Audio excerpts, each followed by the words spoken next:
स्वागत है आपका। आप देख रहे हैं इंडिया टीवी। आपके साथ मैं हूं प्राची पाराशर। 30 मई को ज्ञानवापी के सर्वे का वीडियो और फोटो पूरे देश के सामने होगा। सबको पता लग जाएगा कि ज्ञानवापी के तहखाने में, वजूखाने में, खंभों पर, हॉल में और गुंबद में कौन कौन से राज दफन हैं जो अब तक दुनिया से छिपा कर रखे गए थे। लेकिन सर्वे की डिटेल आने से ठीक 24 घंटे पहले ज्ञानवापी मस्जिद विवाद को लेकर मदनी ने कहा कि हमारे वजूद पर सवाल है, लेकिन लोग हमें अल्पसंख्यक ना समझें। इस देश में हमारी तादाद बहुत ज्यादा है। मदनी ने कहा कि जिसे भी हमारा मजहब बर्दाश्त नहीं, वो कहीं और चला जाए। हम आपको मौलाना मदनी का वो बयान जरूर सुनाएंगे। उससे पहले बता दें कि कल यही मौलाना मदनी देवबंद के इसी मंच से इमोशनल कार्ड खेल रहे थे। लोग कह रहे हैं कि शायद बात वहां तक नहीं पहुंची जहां मदनी साहब पहुंचाना चाहते थे, तो आज खुलकर अपना एजेंडा देश के सामने लेकर आ गए। मुकाबला में बड़ा सवाल है कि ज्ञानवापी विवाद पर इतनी बौखलाहट क्यों है। क्या जलसा जुटाकर ज्ञानवापी मस्जिद का सच दुनिया के सामने लाने से रोकने की कोशिश हो रही है? कोर्ट का फैसला क्या होगा? फैसले का आधार 1991 का एक्ट बनेगा या फिर सर्वे रिपोर्ट के आधार पर ज्ञानवापी विवाद का निपटारा होगा? ऐसे कई सवाल हैं जिनका जवाब अभी कोई नहीं दे सकता, लेकिन मस्जिद छिन जाने का डर दिखाने में अभी से लोग जुट गए हैं। ज्ञानवापी सर्वे पर विश्वासघात की बात, सोची समझी प्लानिंग की बात आखिर क्यों हो रही है? आज चर्चा इसी पर करेंगे। चर्चा की शुरुआत करें, लेकिन उससे पहले देवबंद में मौलाना मदनी ने आखिर क्या बयान दिया, ये आप सुनिए। तो तजवीज काफी मेहनत से, काफी बहस व तमहीज के बाद बनाई गई है। चाहे ज्ञानवापी वाली मस्जिद तजवीज हो या वो तजवीज हो, बल्कि जितनी तजवीजें हैं महीनों की मशक्कत के बाद तैयार हुई हैं। हफ्ते और दिन तो लगे ही लगे हैं आखिर के। हमारा मजहब अलग है जरूर, हमारा लिबास अलग है, हमारी तहजीब भी अलग है, हमारे खाने पीने का तरीका भी अलग है। और तुमको अगर बर्दाश्त नहीं है हमारा मजहब, तो तुम कहीं और चले जाओ। हमारे वजूद पर सवाल है। मुश्किल यह है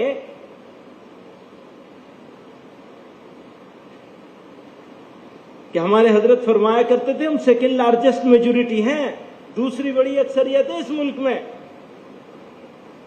मैं तो ये मानने को तैयार नहीं हूं कि हम अकलियत हैं। टेक्निकल रीजन से मानना पड़ता है, हम अकलियत नहीं है। हम इस मुल्क की दूसरी बड़ी अक्सरियत हैं। अगर तादाद के लिहाज से देखें, सिर्फ मुसलमानों को अगर माने और हम ख्याल हिंदुस्तानियों को अगर एक जगह जमा कर दिया जाए तो हम आज अक्सरियत में हैं। तो जमियत उलेमाए हिंद के मंच से मौलाना मदनी ने पाकिस्तान भेजने की बात भी की। सुनिए। जरा सी बात पे कहते हैं ना पाकिस्तान चले जाओ। भैया तुम्हें मौका नहीं मिला था पाकिस्तान जाने का, हमें मौका मिला था, हमने रिजेक्ट किया है उसे पाकिस्तान जाने के लिए। इसलिए हम नहीं जाएंगे। जिसको भेजने का शौक है वो चला जाए।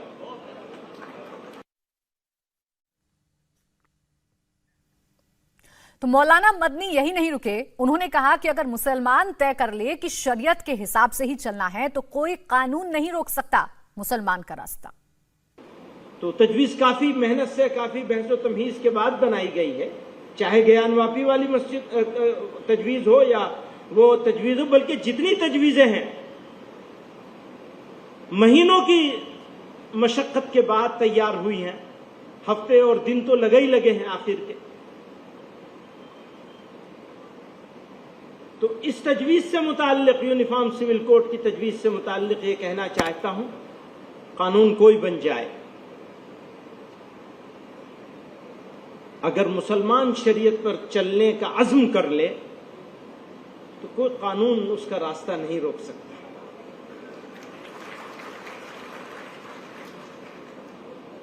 ये मैं मनफी बात नहीं कह रहा हूं, क्योंकि ये इसको कह देंगे ये बड़ा जहर उगला है, कानून के खिलाफ बोल रहे हैं। अब वो कहते हैं लो जी तुम तो तलाक दे ही नहीं सकते, तो हम कहते हैं हां तुम्हारे कानून के हिसाब से हम तलाक नहीं दे सकते, शरीयत के हिसाब से हम जैसे दे सकते हैं ऐसे ही करके वो हम देंगे। और अगर दोनों कबूल करेंगे तो उसका रास्ता कौन रोकेगा? कोई रोक सकता है उसका रास्ता?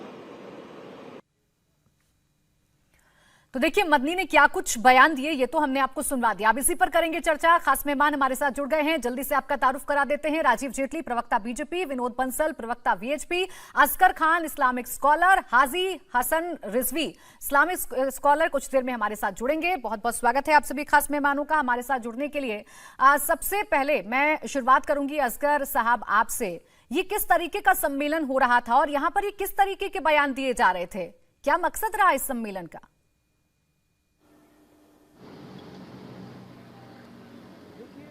मदनी सामने ये एक अगर मीटिंग बुलाई तो उसमें कुछ ऐसी खास बात ये नज़र नहीं आई कि साहब उन्होंने उनका जो मेन मकसद था, जो जिसका उन्होंने चर्चा भी किया और जो पहले से जिसका अनाउंस किया, उनका कहना हर जगह ये था कि ये इस मीटिंग का मकसद ब्रदरहुड है, जो हम हमेशा से चाहते हैं इस कंट्री में सुकून हो, चैन हो, अमन हो और मुल्क की तरक्की हो। और अब उन्होंने अपने दिल की बात कही कि भाई ये इसलिए बार बार बाबरी मस्जिद, ज्ञानवापी मस्जिद, मथुरा मस्जिद, इन सबको इसलिए ये लोग बीच में लेके आते हैं कि ये चाहते हैं कि महंगाई से ध्यान बटाएं, मुल्क को जो पूरे बेचे दे रहे हैं उससे ध्यान बटाएं, जो यहाँ की बेरोजगारी है उससे ध्यान हटाएं, जो यहाँ पे क्राइम हो रहा है उससे ध्यान हटाएं, जो गवर्नमेंट की कमजोरियां हैं उनसे ध्यान हटाएं। आपको लगता है कि सामाजिक सौहार्द बना रहेगा उस बयान के जरिए जो मदनी साहब कह रहे थे? अगर हम अगर हम गंगा जमनी तहजीब की बात करेंगे तो ब्रदरहुड होगा। अगर हम कम्युनलिज्म की बातों को ख़त्म करेंगे तो ब्रदरहुड होगा। हम हिंदू मुस्लिम की बात ख़त्म करें, हम मस्जिद मंदिर की बात ख़त्म करें, सिर्फ मंदिर मस्जिद की बात खत्म करिए ना सर, खत्म करिए, लेकिन देश के संविधान को ही चुनौती दे डालेंगे। असगर साहब, देश के संविधान को ही चुनौती दे डालेंगे। विकास हो रहा है। नहीं, मुझे समझ नहीं आ रहा असगर साहब, मुझे समझ नहीं आ रहा। मैं तो उन बयानों के मायने आपसे समझ रही हूँ, आप मुझे ब्रदरहुड का पाठ पढ़ा रहे हैं। देश के समय आपने बहुत अच्छी बात कही, आपने बहुत सही बात कही। देश के संविधान को चुनौती कौन दे रहा है? कौन दे रहा है? ये सबसे पहले पढ़कर आए हिंदुस्तान के कॉन्स्टिट्यूशन में, आईन में, आर्टिकल 25 में, आर्टिकल 26 में, आर्टिकल 27 और 28 में क्या लिखा है? आर्टिकल 25 क्या कहता है? क्या आप अपने मजहब पे नहीं चल सकते? अपने मजहब की बात चलिए ना, चलिए असगर साहब, आपको चलने से कौन रोक रहा है? लेकिन उस संविधान ने अगर कोई कानून बना दिया है तो उसका रिस्पेक्ट आप करेंगे ना। देखिए, आप विरोध कर सकते हैं किसी कानून का, आप चले जाइए सुप्रीम कोर्ट, दरवाजा खटखटाइए, लेकिन आप ऐसे अपमान नहीं कर सकते। आप बिल्कुल सही कह रही हैं, आप बिल्कुल सही कह। सुप्रीम कोर्ट ने 1991 जो 18 सितंबर को कानून worship, place of worship act parliament में बना, सुप्रीम कोर्ट ने उसमें मोहर लगाकर कहा कि ये कॉन्स्टिट्यूशन का हिस्सा है। ये कहा कॉन्स्टिट्यूशन का हिस्सा है। उसके बाद ये मानने के लिए तैयार नहीं है। ना ये लोग कॉन्स्टिट्यूशन को माने, ना कानून को माने, ना कोर्ट को माने। आप मान रहे हैं, आप कह रहे हैं कि इस देश का मुसलमान अगर ये अज़्म कर ले कि उसे शरीयत के हिसाब से चलना है तो उसे कोई रोक नहीं पाएगा। ये संविधान को मानना हो गया असगर साहब। चलिए ठीक है सर, ये समझ नहीं आता ना सर, ये बयानों में कॉन्ट्रोडिक्शन क्यों लेकर आते हैं आप? ना, बिल्कुल नहीं। आप ये बयानों में कॉन्ट्रोडिक्शन क्यों लेकर आते हैं? आप साफ सामाजिक सौहार्द की मिसाल पेश करिए, ऐसी बयानबाजी मत करिए जिससे देश का माहौल खराब हो जाए। नहीं, हमारे बयानों में कोई कंट्रोडिक्शन है असगर साहब, है। आपको बात माननी होगी, है। मैं फिर समझूंगी आपसे। राजीव जेटली जी को चर्चा में ले आती हूँ। राजीव जी, ये बार बार कहते हैं कि कुछ लोग हैं जो इस देश के माहौल को खराब करना चाहते हैं, देश के मुसलमानों को डरा रहे हैं। जबरदस्ती की बातें हैं ये। असगर साहब, आपकी बात आ गई ना, आपकी बात आ गई, आपको मैंने पूरा मौका दिया है, मैं फिर आऊंगी। अरे सर, चर्चा में बने रहिए, मैं फिर आऊंगी आपके पास। कभी किसी से नहीं डरा, ना आज डरता है। नहीं सर, देखिए, अपने बयानों पर रहिए, अपनी बातों पर रहिए, मैं आऊंगी आपके पास फिर से।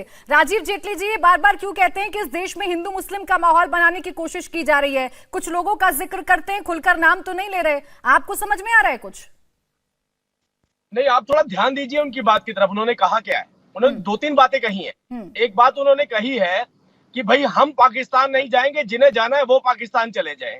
गौर कीजिएगा उनकी बात की तरफ।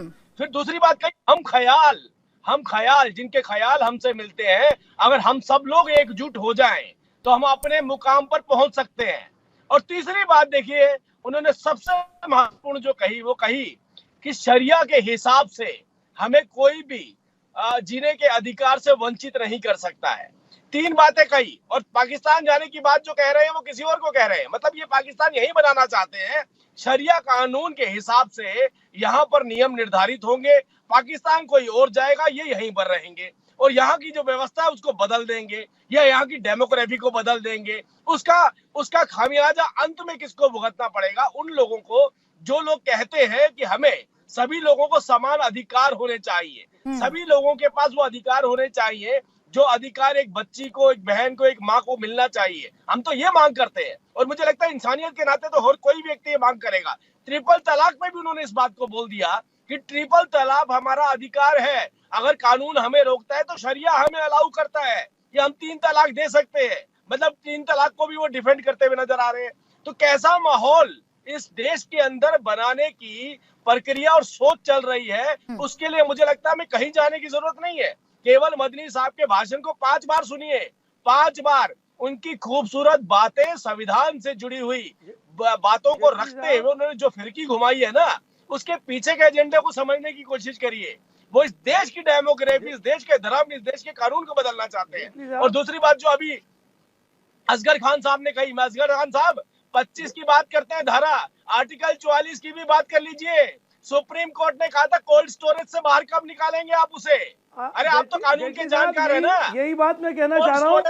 आप लोग मुसलमानों के मुंह से क्या सुनना चाहते हैं? आप मुसलमानों के मुंह से क्या सुनना चाहते हैं? हम पाकिस्तान चले जाएंगे सुनना चाहते हैं? आपको बुरा लगता है हम कहते हैं हम पाकिस्तान नहीं जाएंगे, हम पाकिस्तान की बात नहीं करेंगे, आपको बुरा लगता है?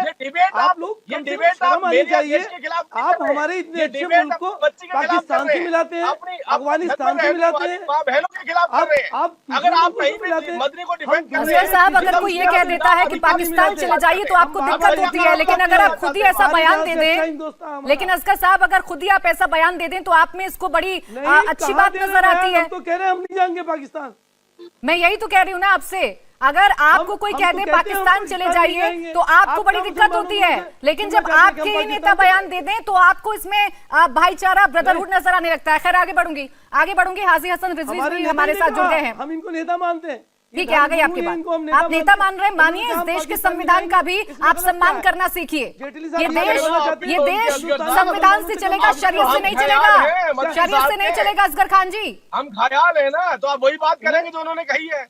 हाजी हसन रिजवी जी, ये क्या सम्मेलन था? ब्रदरहुड की बात करते करते ये क्या कह गए मदनी साहब? आपकी बात आ गई असगर जी, पूरा मौका दिया है, दूसरे गेस्ट को बोलने दीजिए। रिजवी जी देखिए, मदनी साहब को अगर आप देखें तो राज्यसभा सांसद भी रहे हैं, राजनेता भी रहे हैं, उलमा भी हैं और एक मदरसे के और इसके जमीयतुल उलमा हिंद के प्रेसिडेंट भी रहे हैं। तो बहुत सी शख्सियत उनके अंदर एक साथ मौजूद है। रही बात, अगर जैसा कि बात कही जा रही कि उन्होंने कहा कि अगर हम शरीयत पे चलें तो कोई कानून हमें नहीं रोक सकता। बिल्कुल, अगर हम संविधान के दायरे में रह के शरीयत का पालन करते हैं तो हिंदुस्तान का कोई भी कानून कैसे होगा? मुझे समझाइए, ये फॉर्मूला समझा दीजिए। फॉर्मूला समझा दीजिए। संविधान में रहकर आप शरीयत के संविधान ने जो अधिकार हमें दिया है, जो संविधान ने, आपने ठीक से सुना नहीं।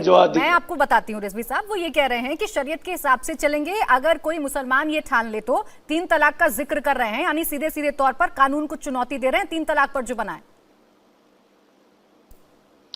भाई 3 तलाक तो पहली चीज कुरान से साबित ही नहीं हुआ था कि एक टाइम में 3 बार तलाक कह देने से तलाक होता है। ये तो था ही नहीं। ये तो जबरदस्ती का मुसलमानों पे थोपा गया हुआ एक कुप्रथा थी जो समाप्त हुई, जिसका हम सब ने स्वागत किया और करना भी चाहिए। और अगर उनको या जिनको भी जो भी लोग इसके खिलाफ हैं, उनको चाहिए कि हिंदुस्तान से बाहर अपनी बीवी के साथ जाएं और वहां जाके तलाक दे के फिर चले आए, अगर उनको वापस आना है। लेकिन अगर वो औरत वापस यहाँ आएगी, वो बहन बेटी, तो फिर से उनके ऊपर वही कानून बनेगा, उस कानून के दायरे में वो आएंगे। रिजवी साहब, आप समझ रहे हैं आप क्या बोल रहे हैं? मतलब आप हिंदुस्तान ना मुझे समझ नहीं आ रहा, आप इस डिबेट को कहाँ लेकर जाना चाहते हैं? उन लोगों को क्या कह रहे हैं आप? ये समझ रहे हैं क्या बोल रहे हैं आप? जो सवाल आपने किया मैं उसका जवाब दे रहा हूं। ये जवाब नहीं है, जिन लोगों को 3 तलाक के कानून से परेशानी है, ये जवाब नहीं है। मेरा सीधा सा सवाल है कि मदनी साहब कहना क्या चाह रहे थे, किसको चुनौती दे रहे थे? देखिए, मदनी साहब का मैं स्पोक पर्सन नहीं हूं और मदनी साहब से ही ये सवाल हो तो ज्यादा बेहतर होगा। वहां पे शायद आपके नुमाइंदे मौजूद होंगे। नहीं, देखिए रिजवी साहब, आपने जब शुरुआत की ना मेरे सवाल की जवाब यही बात है कि मदनी साहब लंबा चौड़ा उनका मुझे प्रोफाइल बताया पहले, उसके बाद आपने जवाब देना शुरू किया जी। तो जब उनका इतना लंबा चौड़ा प्रोफाइल है, आप जानते हैं, आप जानते हैं, और कोई ऐसा बयान दे रहा है उसके बावजूद, उनको सिर्फ उलमा न माने, मौलाना न माने, उसके साथ साथ राजनेता भी है, राज्यसभा भी गए हैं, चुनाव भी लड़े हैं। तभी तो बिल्कुल सारी राजनीतिक पार्टियों को, जितने भी राजनेता है और राजनीतिक पार्टियां हैं या जो भी लोग इस तरह के बड़े मंचों से जुड़े हुए हैं, उन सबको परहेज करना चाहिए। चलिए, बहुत अच्छी बात आप कह रहे हैं, आप परहेज कर रहे हैं, उनके बयान से अपने आप को अलग कर रहे हैं। बोलिए। मेरी बात आप या तो मुझे जवाब दे देने दिए या फिर आप ही सवाल कर लीजिए। पहले तो सर ऐसा जवाब दीजिए ना कि जो सुनने लायक हो। नहीं, अगर सुनने लायक नहीं तो डिबेट से हटा दीजिए। जब सुनना ही नहीं है आपको तो फिर क्या फायदा आप बुलाते हैं? देखिए सर, आपको बुलाया ही इसीलिए ताकि आप जवाब दे सकें। लायक ही नहीं है, जब आपको लग रहा है कि हिंदुस्तान का मुसलमान सुनने के लायक नहीं है तो क्यों बुलाते हैं? क्या आप एजेंडा बेच रही हैं? एजेंडा चला रही हैं? कौन एजेंडा बेच रहा है? कौन एजेंडा बेच रहा है? कौन एजेंडा बेच रहा है? ये सब जानते हैं, मुझे मत बताइए, ये मुझे मत बताइए। ड्रामा मेरे डिबेट में मत करिए, ये ड्रामा मेरे डिबेट में मत करिए। हसन रिजवी साहब, एक छोटा सा सवाल पूछा है, उसका जवाब दे दीजिए। ये ड्रामा मत करिए मेरे डिबेट में के ऊपर। विनोद बंसल जी, यही जो एक माहौल बना रही है, जी, इसी के ऊपर कटाक्ष है। इसी ये कौन लोग हैं जिनको पाकिस्तान जाने की सलाह दी जा रही है मदनी साहब की तरफ से? जो प्राची जी 2-3 बातें बड़े महत्व की हैं। देखिए, एक तो जो मदनी ने कहा वो, और एक जो आपके गैस जो है असगर हैं, वो अजगर की तरह बोल रहे हैं वो, और तीसरे जो और जो हैं जो आपको धमका रहे हैं, सीधा सीधा डिबेट में बैठ करके एंकर से पंगा लेने की कोशिश कर। कमाल की बात है यार, जिनको बुलाया अब वो विक्टिम कार्ड खेलने की कोशिश कर रहे हैं। आप देखिए ना जी, एक तरफ तो कहते हैं कि जो है ना ये जो पूर्व उपराष्ट्रपति जो है वो कहते हैं कि भारत के मुसलमान डरे हुए हैं, और ये असगर साहब कहते हैं कि भारत के मुसलमान डरते नहीं है। दूसरी बात ये बताइए कि ये जो इन्होंने बातें कही हैं, मैं एक बात देखिए क्या बात कर रहे हैं, मैं बीच में नहीं बोला था, इनका फील्ड। और हसन रिजवी साहब, जब आप बोल रहे थे बीच में मेरा कोई गेस्ट नहीं बोल रहा था, तो आप भी सुन लीजिए ना, सुनने की हिम्मत रखिए, क्या बोल रहे हैं वो, तब जवाब दे दीजिएगा। आऊंगी मैं आपके पास। विनोद बंसल जी, सही बोलिए कि पहले तो भाषा की मर्यादा। देखिए, 2 बातें हैं। देखिए, फिर बोल पड़े। इनके पास तथ्य नहीं है, इनके पास सत्य नहीं है, इनके पास बोलने के लिए कुछ नहीं है, तो किसी को बोलने नहीं देंगे। हसन रिजवी जी, थोड़ा सा शांत हो जाइए, थोड़ा सा पेशेंस रखिए। मैं आती हूँ आपके पास, आ रही हूँ ना सर, आ रही हूँ आपके पास। विनोद बंसल जी, देखिए प्राची जी, इनको एक पति तो चाहिए लेकिन एक पत्नी नहीं चाहिए। इनको विवाह विच्छेद तो चाहिए लेकिन शौहर के द्वारा चाहिए, बीवी के द्वारा नहीं चाहिए। इनको पैतृक संपत्ति में हिस्सा तो चाहिए लेकिन पुत्र पुत्री और बेटा बहू को नहीं चाहिए। इनको विवाहोत्तर जो संपत्ति अर्जित की हुई है उसमें हिस्सा तो चाहिए लेकिन पत्नी नहीं होनी चाहिए उसमें। आप देखिए, इनको वसीयत के बारे में, बंटवारे के बारे में, दान के बारे में, गोद लेने के बारे में ये सारे अधिकार तो चाहिए लेकिन दायित्व तो कोई नहीं चाहिए। आप देखिए, इनको अंग दान लेना तो मंजूर है लेकिन देना मंजूर नहीं है। आप मुझे बताइए कि ये देखिए, अब ये देखिए फिर बिलबिला गए, ये फिर बिलबिला गए। आप देखिए प्राची जी आपके डिबेट को भी डिरेल करने की कोशिश कर रहे हैं। उनके अधिकार की बात कर रहे हैं, बिल्कुल उनको अधिकार प्राची जी ऐसे तो नहीं काम चलेगा। प्राची जी देखिए, ये विक्टिम कार्ड खेल करके रख लीजिए ना, मैं आ रही हूँ आपके पास, मैं आ रही हूँ रिजवी साहब, मैं आ रही हूँ। आप पूरी बात कहिएगा, समझाइएगा इस देश को, आप समझाइएगा। मैं कह रही हूँ आप समझाइएगा, लेकिन अभी अगर आप किसी गेस्ट के बीच में बोलेंगे तो फिर मुझे आपका फेडर डाउन करना पड़ेगा। आऊंगी ना आपके पास, आप अपनी बात रखिएगा, जवाब दीजिएगा इनके सवालों का। विनोद बंसल जी, जल्दी से कंप्लीट करिए बात सर।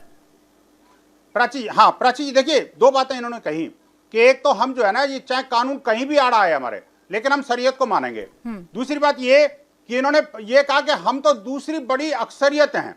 एक बात बड़ी गंभीर है। आप देखिए, देश के सुधी दर्शक, आपके इंडिया टीवी के दर्शक अच्छी तरह जानते हैं, हम भी ये बात कहते हैं। एक बात बड़ी समानता है कि हाँ, ये देश के दूसरे बड़े आबादी हैं, तो मुझे लगता है अल्पसंख्यक के अधिकार क्यों मिलने चाहिए इनको? इनके तो अल्पसंख्यक अधिकार तुरंत समाप्त कर देने चाहिए। और ये जो अल्पसंख्यक बहुसंख्यकवाद की राजनीति है, इसी का कारण ऐसे जिहादी अड्डे खोले हुए हैं, ये जो आतंकवादियों को प्रोत्साहन देने के लिए, ये चाहे जमात उलेमा हिंद हो, दारुल उलूम देवबंद हो, या वो PFI हो, या अन्य तंजीमें हो, इनके एडवोकेट टीवी चैनल पर बैठ के वकालत तो बहुत करते हैं, लेकिन हकीकत को नहीं मानते। ये नहीं चाहते कि भारत की बेटियों को वो अधिकार मिले जो हिंदू बेटियों को है। मुस्लिम बेटियों को वो अधिकार क्यों नहीं मिलने चाहिए जो हिंदू बेटियों को है? मुस्लिम बेटियों को, मुस्लिम बच्चों को वो अधिकार क्यों नहीं मिलने चाहिए जो हिंदू बेटियों के या गैर मुसलमानों के हैं? आखिरकार उनको मस्जिद में जाने की परमिशन क्यों नहीं होनी चाहिए? उनको बुर्के से बाहर क्यों नहीं निकलना चाहिए? स्वागत है आपका। चर्चा लगातार जारी है। असगर साहब, जो बातें विनोद बंसल जी कह रहे थे उसका जवाब आप देना चाह रहे थे, छोटा सा जवाब दीजिए, फिर बाकी मेहमानों के पास जाऊं। देखिए, एक तो बड़ी अजीब सी बात है भाई कि हर जगह हर बात में पता नहीं कहाँ से ये जिहादी अड्डे उठा लाते हैं। मैं दावे के साथ कहता हूँ कि बंसल साहब जिहाद का मतलब बता दें, अभी यहाँ बता दें जिहाद का मतलब। मैं सरेंडर कर दूंगा इनके सामने। संविधान नहीं चाहिए इनको, जिहाद का मतलब नहीं मालूम होता। जिहाद नहीं है तो जिहाद क्या का है? मतलब उल्टा अपने दिमाग में सोच के लेके चलते। बताइए, यही चीजें भड़काने वाली। आखिरकार आप जो बात कहते हैं कि हमें तो शरीयत लागू करनी है, एक मिनट सुन लीजिए बंसल साहब, कानून कुछ भी कहे, बंसल साहब थोड़ा सा मर्यादा का ध्यान रखिए। बंसल साहब, अच्छा तो कौन सी मर्यादा आपकी वाली? अभी जो आप दिखा रहे थे, आप बुरखे की बात करते हैं, आप जो मर्यादा दिखा रहे थे वही दिखाऊं क्या मैं आपको? भाई अगर मुसलमान बुरखे ओढ़ के निकल नहीं होते आपको क्या परेशानी है? हम आपसे सवाल करते हैं। हम अपने यहाँ की उसके अंदर हथियार छुपा रखे हैं भाई साहब, वो नहीं कराना चाहते, वो जो आप कराना चाहते हैं। काला बोरा ओढ़ के निकलती हैं लड़कियां, कराना चाहते हैं। काला बोरा ओढ़ करके जो महिलाएं जाती हैं वो ज्वेलरी शॉप पर लूटती हुई देखी गई हैं। बंसल वो कई आतंकवाद के अड्डे चला रही हैं, नुमाइश कराएं, वो कराना चाहते हैं। हम टॉपिक पर रहें तो ज्यादा बेटर रहेगा। टॉपिक पर रहें सर, टॉपिक पर ही रहते हैं, टॉपिक पर ही रहते हैं। एक एक करके बोलेंगे, सबको समझ में आएगा। तो फॉलो कर रहे हैं। आपको तकलीफ क्या है इसमें? तीन तलाक को कठिनाई क्या है?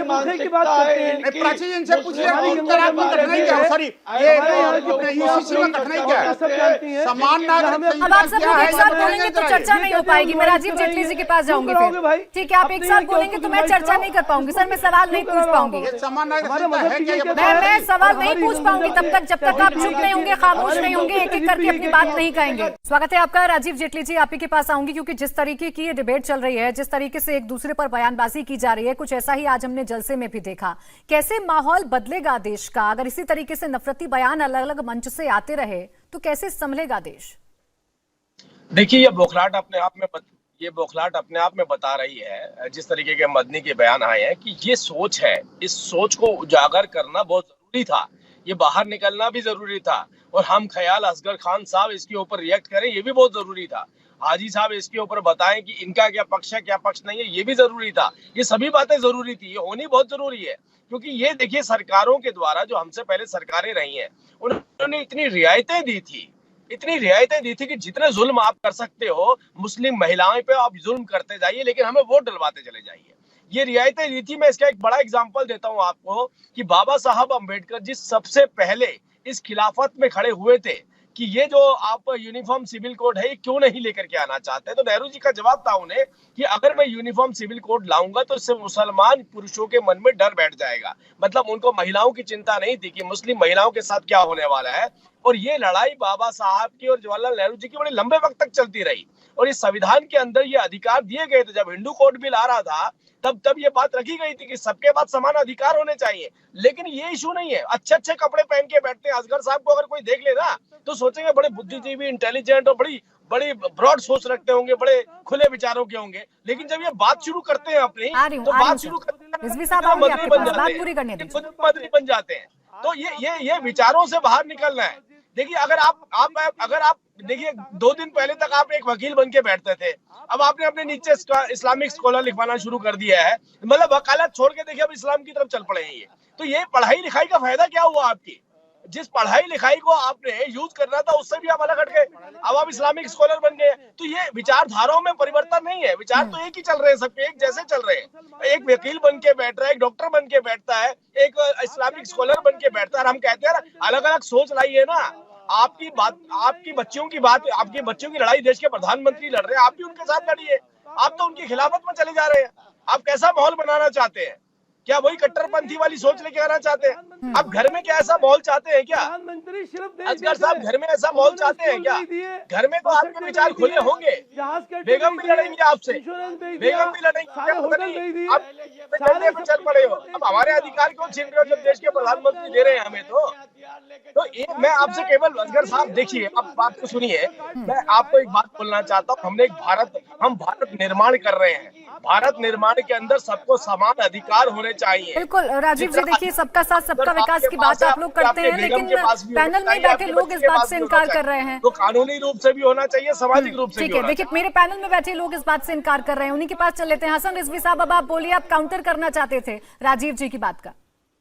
जी, राजीव जेटली जी उस वक्त इनकी जबान पे लकवा मार गया था जब विनोद बंसल साहब जो खंजर और भाले और तलवारें बांटते फिरते थे, वो कह रहे थे कि आधी आबादी मुसलमानों की औरतें बुरकों में हथियार लेके चलती है। उन्हीं की बात कर रहे हैं क्या ये? क्या उन्हीं के लिए प्रधानमंत्री कहते थे कि जिन्होंने हमें वोट दिया, आधी आबादी हमारे साथ खड़ी है, बुरके वाली जो उनके मंत्री की रैलियों में जाती की बुरका ओढ़ते वो हथियार लेके जाती थी। नफरत फैलाएंगे, कुछ लोगों पर प्रहार कर रहे हो, होगा नहीं पता आपको?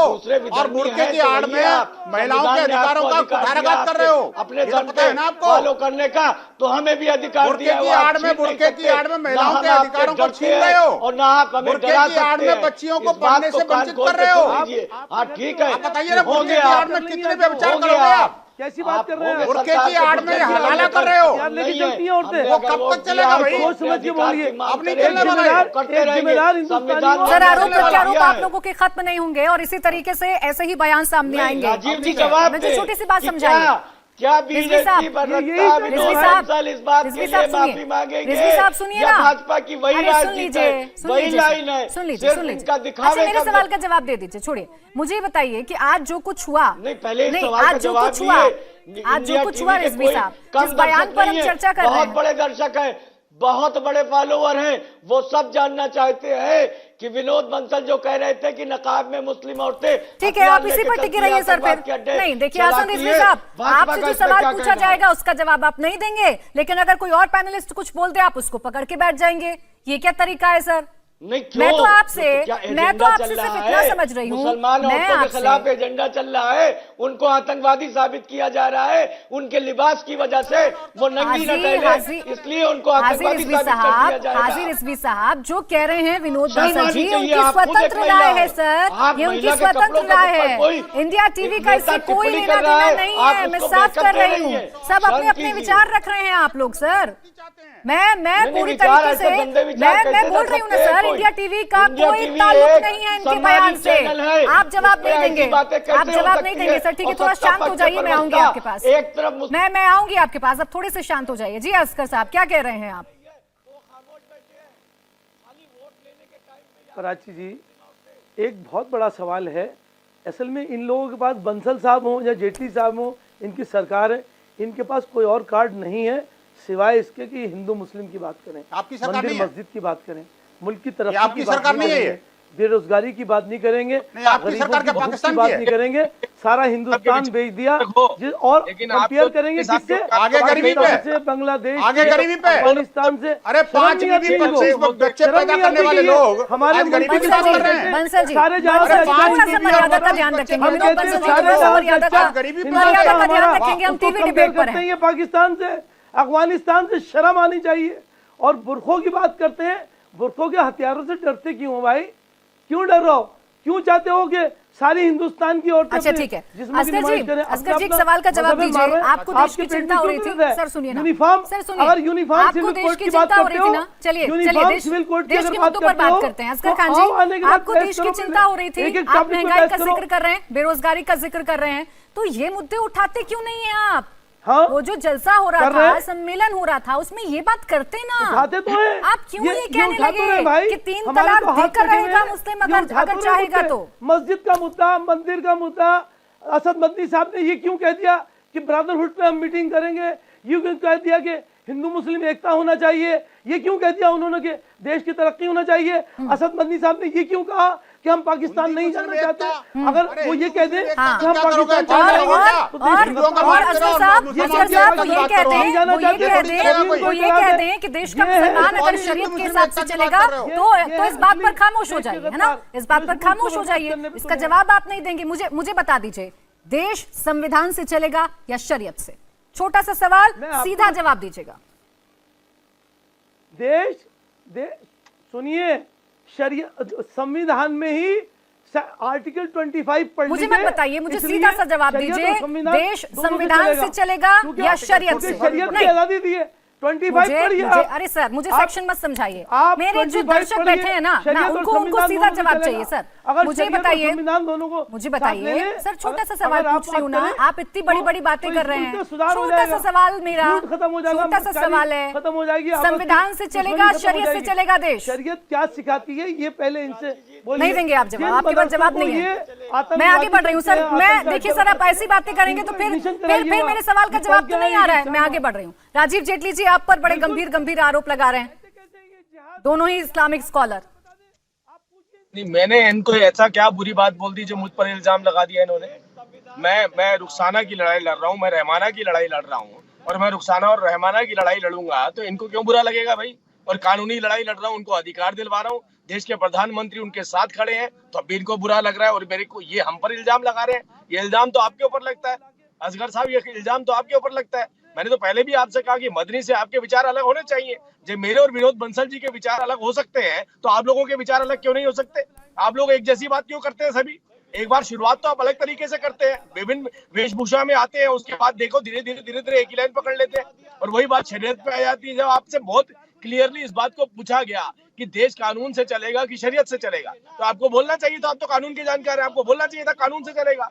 और कानून के अंदर ये प्रावधान है, मैं आपको बोलूं, मिसगाइड मत कीजिएगा, कानून के अंदर ये प्रावधान है कि सबको समान अधिकार मिलने चाहिए। असगर और इस बात को खान जी और हाजी हसन साहब जी, थोड़ा सा रुक जाइए, थोड़ा सा सुन लीजिए। मैं तो बार बार आ रही हूँ आपके पास, आप ही मेरे सवालों के जवाब नहीं दे रहे हैं। आपने आरोप लगाए सरकार पर, तो राजीव जेटली जी से पूछ तो लेने दीजिए आपके सवालों का जवाब। सुन लीजिए ना, सुनेंगे नहीं तो पता कैसे चलेगा सर? जेटली जी नहीं, खिचड़ी पकाना चाहते हैं, ये डिबेट थोड़ी करना चाहते हैं। जहाँ क्लैरिटी आ जाती है वहां शोर मचाना शुरू कर देते हैं, और जब क्लैरिटी नहीं होगी तो ये अपनी बात रखना चाहते हैं। ये मैं इसीलिए बोल रहा हूँ आपसे कि अब देखिए, हमारे को क्लैरिटी चाहिए। अब ये देश के मुसलमान अरे भारतवासी बोली ना, कितना कब तक आप मुसलमान के साथ चिपके रहेंगे? ये मुसलमान बोल के आपने पहले ही देश के बंटवारे करवा दिए। आप बोलिए मैं भारतवासी हूँ, भारत की सोच के हिसाब से चलता हूँ, भारत मेरी संस्कृति है, भारतीय संस्कृति में रहना चाहता हूँ, भारत के अंदर मेरी बच्ची को वही अधिकार होना चाहिए जो दूसरी की बच्चियों को मिल रहा है दुनिया में। आज आप अगर वो आगे बढ़ना चाहती है तो आप क्यों उनको दड़बे में डालना चाहते हैं? क्यों उनको अपने बंद कमरे के अंदर रखना चाहते हैं? क्यों उनके साथ ऐसी हैवानियत करना चाहते हैं कि 3 तलाक दे दी और छोड़ दिया आपने? क्या इस लड़ाई को हम अगर लड़ रहे हैं तो हमारे साथ आपको खड़ा होना चाहिए, मदनी साहब के साथ खड़ा होना चाहिए। और हाजी साहब भी देखिए पीछे से शोर मचा रहे हैं, वो भी अपना नारे लगाने से पीछे नहीं हट रहे। अरे हाजी साहब खान साहब दोनों मिलके देश के प्रधानमंत्री के द्वारा उठाए गए कदमों का सहयोग कीजिए। ये इवेंचुअली आप ही के घर के अंदर खूबसूरती लेके आएंगे, देखिएगा। लेकिन जिस तरीके का माहौल बन रहा है जेटली जी, उसको लेकर मन में बहुत सवाल हैं कि कैसे देश का माहौल ठीक होगा। खैर, विनोद बंसल जी, आप बहुत देर से कुछ कहना चाह रहे हैं। प्राची, मैं 2-3 बातें कहना चाहता हूं। देखिए, जिस यूनिफॉर्म सिविल कोड के बारे में बात हो रही थी, इसके बारे में देखो माननीय सर्वोच्च न्यायालय 4-5 बार कह चुका। 1985 में सावाना वाले केस में क्या बोला था, 1995 में जो है ना सरला मुदगल वाले केस में क्या कहा था, 2003 में जो है तो जो जॉन बलवत्तम वाले केस में क्या कहा था, 2017 में जो सायरा बानो वाले केस में क्या कहा था। आप देखिए, बड़ी विभत्स उन्होंने टिप्पणी की है। मैं एक टिप्पणी जो है ना कोट इन कोट बताता हूँ। जब 2095 में सरला मुदगल वाले केस में माननीय सर्वोच्च न्यायालय ने कहा था कि समान नागरिक संहिता को अनिश्चित काल के लिए निलंबित करने का कोई औचित्य नहीं है। कुछ प्रथाएं मानवाधिकार और मानव गरिमा का अतिक्रमण करती हैं। धर्म के नाम पर मानवाधिकारों को गला घोटना स्वराज्य नहीं बल्कि निर्दयता है। एक वकील के नाते तो कम से कम समझ लो यार, जिहादी के नाते मैं समझ रहा हूँ, आपके समझ में नहीं आई ये बातें, लेकिन कम से कम वकील के नाते समझो। दूसरी बात ये कहना चाहता हूँ, ये बार-बार आर्टिकल 25 की बात करते हैं। मुझे बताइए आर्टिकल 25 के अंदर ये लिखा है कि नहीं लिखा? ये वकील साहब है कि नहीं? मैं कोट इन कोट बता रहा हूँ। ये कह रहे हैं article 25 is applicable subject to the public order, health and morality. और एक जब आर्टिकल 25 आपको याद है तो आर्टिकल 44 भी याद होना चाहिए। आर्टिकल 44 में क्या लिखा हुआ है कि अब राज्य जो है समान नागरिक संहिता लागू करेगा। आखिरकार समान नागरिक संहिता लागू करने में आपको तकलीफ क्या है?